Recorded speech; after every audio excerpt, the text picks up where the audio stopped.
Where is the wealthiest place in the world? It's not China, it's not Dubai, it's the graveyard. Because in the graveyard, you will find inventions never invented, businesses never erected, songs never sung, books never written, ideas never nurtured, people never realized. But you wanna know something else? You're not in the graveyard yet.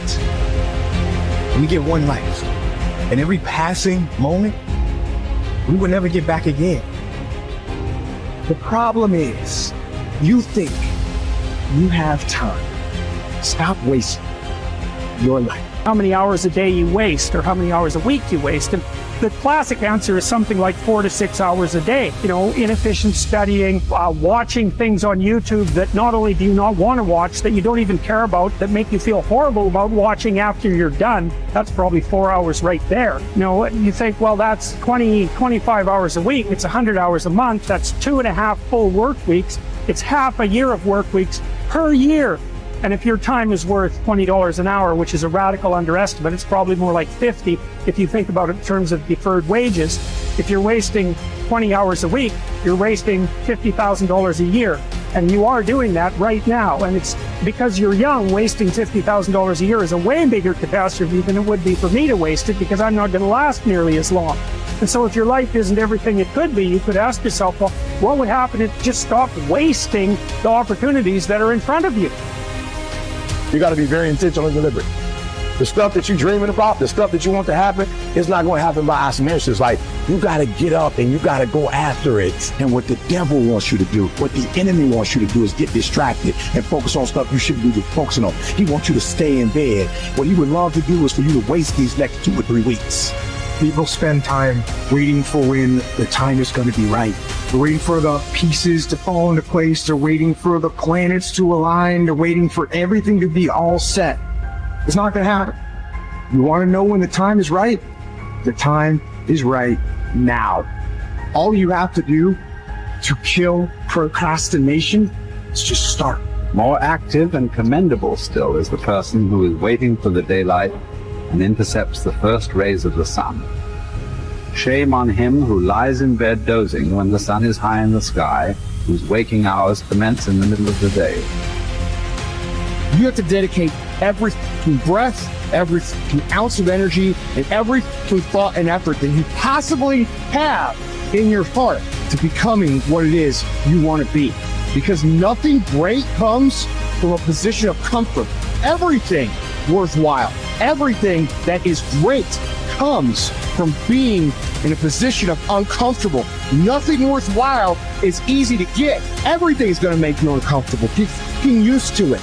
And if you can get used to being uncomfortable, your limits are non-existent. Everything strives to become all it can possibly be. And that striving to become is what discipline is all about. Disciplining ourselves to fulfill our natural potential to become all that we can be.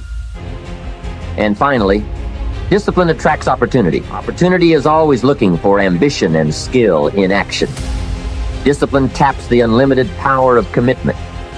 The human will in action, driven by inspiration, enticed by desire, tempered by reason, guided by intelligence, can bring you to that high and lofty place called the good life.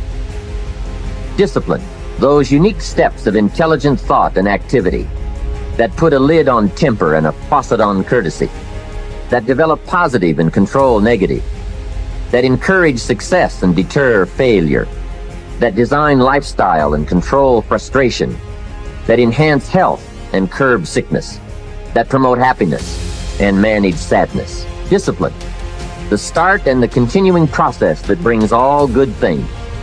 And remember, anyone can start the process. It's not if I could, I would. It's if I would, I could. If I will, I can. So start the new process. You can begin a new habit no matter how small it is. Small isn't important. Whether or not you start and whether or not you continue are all that is important. And don't be deluded by an affirmation. Only affirm what you are truly prepared to do. Many of us delude ourselves with our words into believing that we're making changes and making progress when in fact our daily activity is taking us in the exact opposite direction of our affirmation. Why would you walk in the opposite direction of your dreams? The man dreams of wealth and walks daily towards certain financial disaster. The man wishes for happiness and thinks the thoughts and commits the acts that take him to certain despair. So to have a prosperous life, start a prosperity plan. To become wealthy, start a wealth plan. Remember, you don't have to be wealthy to have a wealth plan. A person with no means can have a rich plan. If you are ill, start a health plan. If you don't have energy, start an energy plan. If you don't feel good, start a feel-good plan. If you're not smart, start a smart plan. If you can't, start a can plan. If you haven't, start a have plan. Anyone can, even a bad person, can start hearing good messages and reading good books. Recognize that the start of the better life, the happy life, the wealthy life, is today. This is exciting. Both the process and the result can begin today. Start the new journey today. If you think of a new idea, today is the day to begin the discipline of putting that idea into action. Set this day up as a long, busy, exciting start for your new life. Get your first book for your new library today. Begin your new practice of setting goals today. Start clearing out a drawer of your new orderly desk today. Start eating an apple a day on your new health plan today. Put some money in your new investment for fortune account today. Start reading with intensity for your new wealth of mind plan today. Write a postponed letter today. Make a delayed telephone call today. Pick up your camera and take a picture of something to start your new treasury of photographs today. Get some momentum going on your new commitment to the better life. See how many activities you can pile on in this first day. Go all out. Break away from the negative downward pull of gravity. Start the thrusters going. Prove to yourself that waiting is over, hoping is past, and that faith and action have now taken charge. It's a new day, a new beginning for your new life.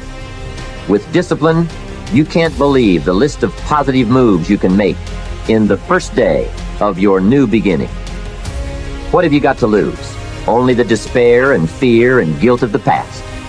Only the dissatisfaction and unhappiness and lack of fulfillment of the past.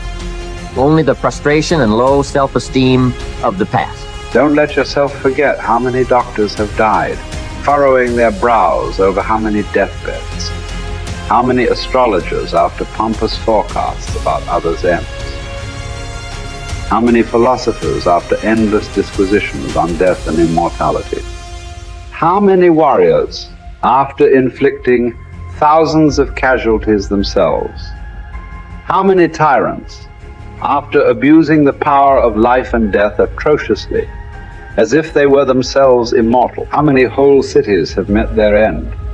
Haile, Pompeii, Herculaneum, and countless others.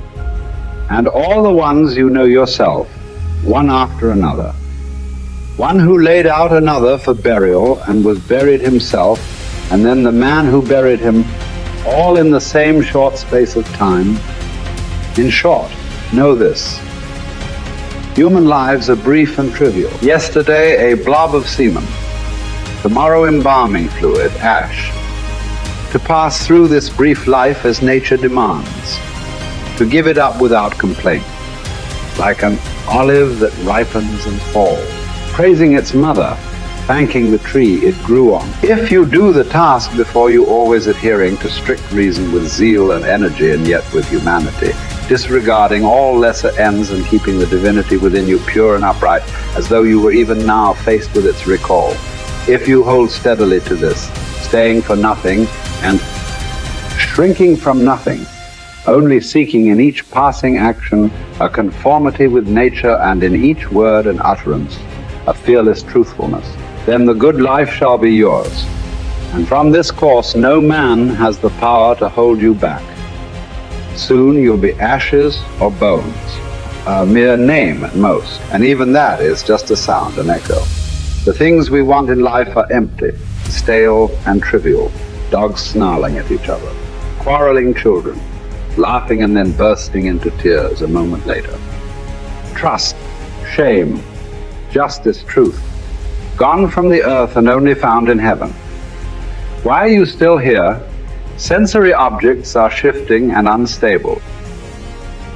Our senses dim and easily deceived. The soul itself, a decoction of the blood. Fame in a world like this is worthless, and so wait for it patiently, annihilation or metamorphosis. And until that time comes, what? Honor and revere the gods. Treat human beings as they deserve. Be tolerant with others and strict with yourself. Remember, nothing belongs to you but your flesh and blood, and nothing else is under your control.